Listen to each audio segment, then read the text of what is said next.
Assalamualaikum warahmatullahi wabarakatuh. Di video kali ini saya akan berbagi sedikit informasi ya untuk seputar PCX 160. Nah, teman-teman bisa lihat di depan apa saja sih yang berubah gitu ya. Nah, yang signifikan nih, lihat. Nah, jadi yang kita ubah itu di bagian jok, teman-teman nih.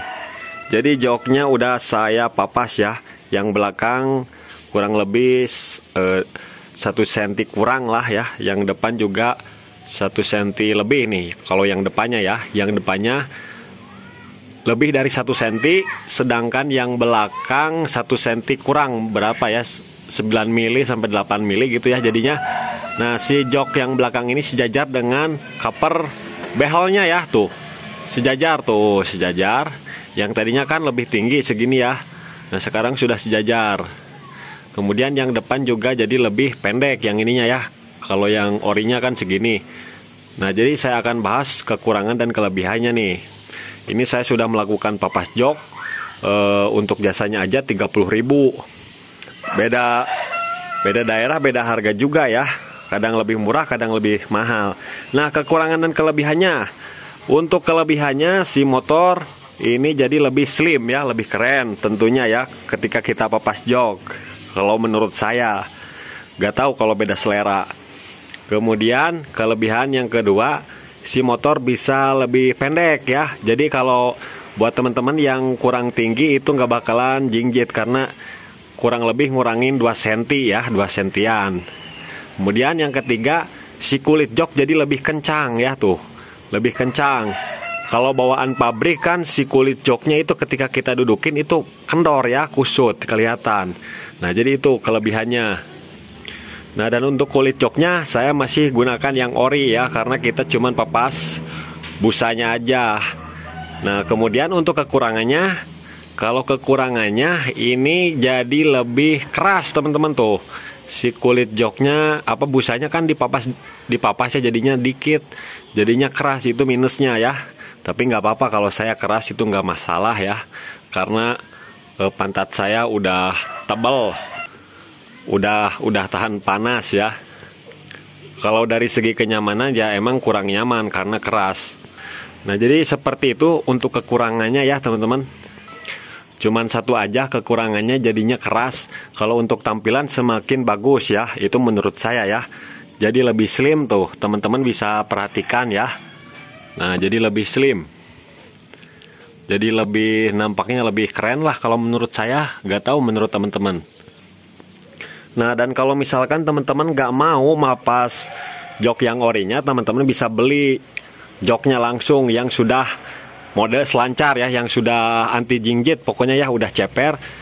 Karena itu harus melakukan pemapasan bagian plastik joknya, karena udah dipapas. Cuman di bagian bagasi itu gak bisa nyimpen helm lagi ya. Meskipun dia mapasnya segini, tapi dia masih empuk karena ada pemapasan di bagian plastik joknya. Dan saya pun udah lihat untuk harga-harganya mulai dari 300 sampai 450. Tinggal gimana teman-teman aja mau papas jok apa mau ganti jok. Nah, kemudian apabila teman-teman mau ya, buat teman-teman yang kurang tinggi, pengennya si kakinya nggak jingjit ya, itu salah satunya teman-teman bisa ganti jok supaya lebih ceper. Kemudian yang kedua, teman-teman bisa turunin di bagian sok depan juga. Nah, di bagian sok depan nih. Nah, di bagian sok depan ini kita turunin sekitar 2 cm bisa ya, 2 cm, karena nggak bakalan mentok juga, masih aman. Nah, di sini juga masih aman 2 cm mah. Cuman ada salah satu syarat ya. Yang pertama, kalau teman-teman mau gunain 2 buah baut yang atas harus kita bubut dulu ya. Diameternya kurang lebih kita papas 1 mili supaya bisa menggunakan 2 baut. Sebenarnya 1 baut juga bisa ya. Gak usah pakai yang atas, cuman kurang kuat aja. Nah, jadi lebih baik teman-teman bubut aja si bautnya ya. Bautnya bubut, paling 20.000 lah jasa ngebubut baut. Ataupun beli online juga ada ya, beli online. Kemudian syaratnya bracket ecu, nah dudukan ecu harus kita naikin. Kalau misalkan kita turunin 2 cm, dia nggak bisa belok ke kiri, ke kanan ya teman-teman, karena maduk sama dudukan bracket ecu ini. Nah, jadi bisa kita ganjal. Kita bikin bracket baru ya. Nah, kita naikin ke atas itu masih bisa. Nah, jadi seperti itu untuk mencemperkan motor PCX 160. Meskipun gak mau menceperkan sok depan, ya udah tinggal joknya aja ganti sama yang ceper, itu udah gak perlu ganti apa-apa lagi. Karena takutnya kalau kita turunin sok depan, nanti ketika manggih tanggul ngegasrok ininya ya. Nah, jadi jangan diturunin, udah segini aja. Kita cuma perlu ubah di bagian jok saja supaya lebih ceper ya. Nah, jadi saran saya mah jangan ya, cukup ganti jok aja. Nah, jadi seperti itulah teman-teman informasinya. Nah, teman-teman bisa lihat secara detailnya ya, seperti ini tuh. Keren pokoknya mah ya. Pokoknya mah mantap teman-teman. Murah 30.000. Oke teman-teman, mudah-mudahan ya informasi ini bermanfaat.